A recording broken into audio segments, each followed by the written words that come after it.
Audio Jungle. Audio Jungle.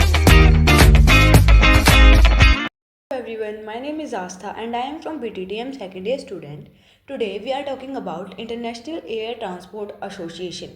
Now start. आईटा।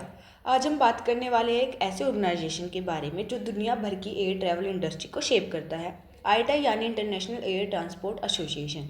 इस video में हम आईटा का इतिहास, उसके ऑब्जेक्टिव्स, फंक्शंस, इसका ग्लोबल एविएशन पे क्या इम्पैक्ट है, सब कवर करेंगे। चलिए शुरू करते हैं। आईटा इंट्रोडक्शन। आईटा का फुल फॉर्म है इंटरनेशनल एयर ट्रांसपोर्ट एसोसिएशन। इसका एस्टेब्लिशमेंट 19 अप्रैल 1945 को हवाना, क्यूबा में हुआ था। ये organisation International Air Traffic Association से निकला था, जो 1919 में द हैग्यू में बना, या उस वक्त पहली बार इंटरनेशनल शेड्यूल्ड एयर सर्विसेज शुरू हुई थी। आईटा का मेन पर्पस था rapidly growing air transport industry को स्टैंडर्डाइज करना। खासकर वर्ल्ड वार 2 के बाद जब आईटा बना था, तब उसके पास 31 कंट्रीज से 57 एयरलाइंस मेंबर्स थे, मोस्टली यूरोप और नॉर्थ अमेरिका से। आज के टाइम में आईटा के 140 प्लस कंट्रीज से 230 मेंबर्स हैं और इसके हेड ऑफिस मॉन्ट्रियल कनाडा में है, वही जगह जहां इंटरनेशनल सिविल एविएशन ऑर्गेनाइजेशन भी सिचुएटेड है। तो अब चलिए समझते हैं आईटा का एविएशन इंडस्ट्री में क्या रोल है। Role of IATA. आईटा का मिशन है एयरलाइन इंडस्ट्री को रिप्रेजेंट करना, लीड करना और सर्व करना। ये लगभग 93% इंटरनेशनल एयर ट्रैफिक को हैंडल करता है। जियोनी बिसिग्नानी इसका डायरेक्टर जनरल और सीईओ है। आज आईटा 150 प्लस कंट्रीज में ऑपरेट करता है, 101 ऑफिस के साथ। ये ऑर्गेनाइजेशन एयरलाइन रूल्स और रेगुलेशंस बनाता है, जिससे पैसेंजर्स को सेफ और सिक्योर ट्रैवल मिल सके। आईटा 3 मेन रोल्स में काम करता है। फर्स्ट, एयरलाइन इंडस्ट्री को रिप्रेजेंट करना और रूल्स इस्टेब्लिश करना। सेकंड, पैसेंजर कन्वीनियंस और सेफ्टी के लिए काम करना। थर्ड, एयरलाइन को सपोर्ट और गाइडेंस देना प्रोडक्ट्स और सर्विसेज के थ्रू। इसके हेड ऑफिस 1977 से मॉन्ट्रियल के 800 प्लेस विक्टोरिया बिल्डिंग में है और executive office Geneva airport Switzerland में है।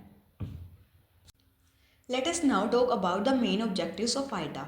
आईटा के कुछ स्पेसिफिक ऑब्जेक्टिव्स होते हैं जो एविएशन सेक्टर को गाइड करते हैं। Let's see.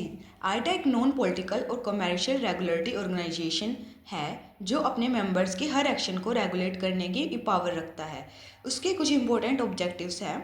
दुनिया भर के लोगों के लिए सेफ, रेगुलर और अफोर्डेबल एयर ट्रांसपोर्ट को इंश्योर करना, एयरलाइंस के बीच कोलैबोरेशन को प्रमोट करना, बेवजह कंपटीशन से होने वाले इकोनॉमिक वेस्ट को रोकना, शांति के उद्देश्य से एयरक्राफ्ट डिज़ाइन और ऑपरेशंस के आर्ट को बढ़ावा देना, इंटरनेशनल टूरिज्म को प्रमोट करना और डेवलप करना, ट्रैवल एजेंसीज और टूर ऑपरेटर्स के लिए एक कॉमन प्लेटफॉर्म देना, मेंबर्स के लिए ट्रेनिंग और एजुकेटिंग फैसिलिटीज़ प्रोवाइड कराना, इंटरनेशनल सिविल एविएशन ऑर्गेनाइजेशन और अन्य नेशनल मीन्स इंटरनेशनल बॉडीज़ के साथ कोऑपरेशन में काम करना। तो ये थे इसके कुछ मेन ऑब्जेक्टिव्स। अब मैं आपको आईटा के ऑर्गेनाइजेशन स्ट्रक्चर के काम करने के तरीके को डिफाइन करके बताती हूँ। ऑर्गेनाइजेशंस यानी डिपार्टमेंट ऑफ आईटा। अपने ऑब्जेक्टिव्स को अचीव करने के लिए आईटा अलग अलग डिपार्टमेंट्स में डिवाइड है। चलिए 2 इंपॉर्टेंट डिपार्टमेंट्स देखते हैं। First, traffic department. Second, legal department. Traffic department क्या वर्क करता है?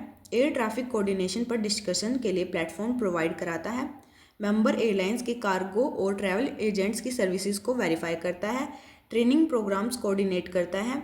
बिलिंग और एजेंट सेल्स की रिपोर्ट्स को मैनेज करता है।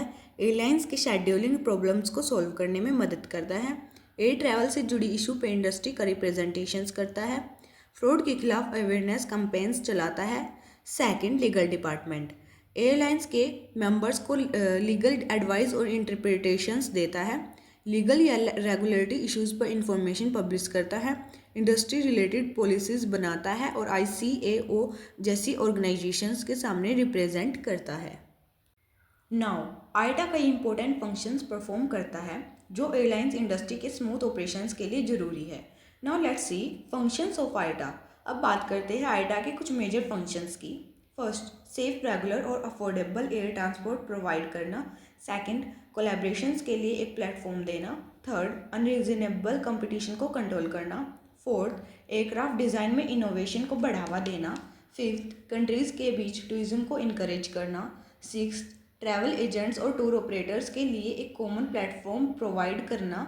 सेवन्थ, इंडस्ट्री को नए चेंजेस के साथ प्रोफेशनल्स को अपडेट रखने के लिए ट्रेनिंग और वेबिनार्स ऑर्गेनाइज करना। 8th टूरिज्म, कार्गो, हॉस्पिटैलिटी और ट्रैवल से जुड़ी नेशनल इंटरनेशनल बॉडीज़ के साथ कोलैबोरेशन में काम करना। तो ये थे आईटा के कुछ मेन फंक्शंस। अब हम बात करते हैं आईटा की मेंबरशिप के बारे में। आईटा मेंबरशिप, आईटा में मेंबरशिप में 3 कैटेगरीज में बनाई गई है: एक्टिव मेंबर्स, एसोसिएट मेंबर्स और allied members. First is active members, जो लोग शेड्यूल्ड फ्लाइट ऑपरेशंस का लाइसेंस रखते हैं और पैसेंजर्स लगेज, मेल या कार्गो कैरी करने के लिए प्रॉपर अथॉरिटी से ऑथराइजेशंस ले चुके होते हैं, वो एक्टिव मेंबर्स कहलाते हैं। 2019 के हिसाब से लगभग 290 एयरलाइंस 120 देशों से आईटा को एक्टिव मेंबर्स हैं। Now second is associate members, कोई भी डोमेस्टिक एयर ट्रांसपोर्ट फर्म जो अपने देश के अंदर ऑपरेट करती है आईसीओ मेंबर के रूप में क्वालिफाइड है, वो एसोसिएट मेंबर बन सकती है। 90 दिन के क्वेश्चन पीरियड के बाद एग्जीक्यूटिव कमेटी के अप्रूवल से उन्हें एक्टिव मेंबर बनाया जा सकता है। ट्रांसपोर्ट, होटल, रिजॉर्ट या टूर रिलेटेड बिजनेस जो डायरेक्टली या इनडायरेक्टली टूरिज्म से जुड़े हैं, वो भी इस टूरिज्म से जुड़े हुए हैं, वो इस मेंबरशिप के लिए एलिजिबल है।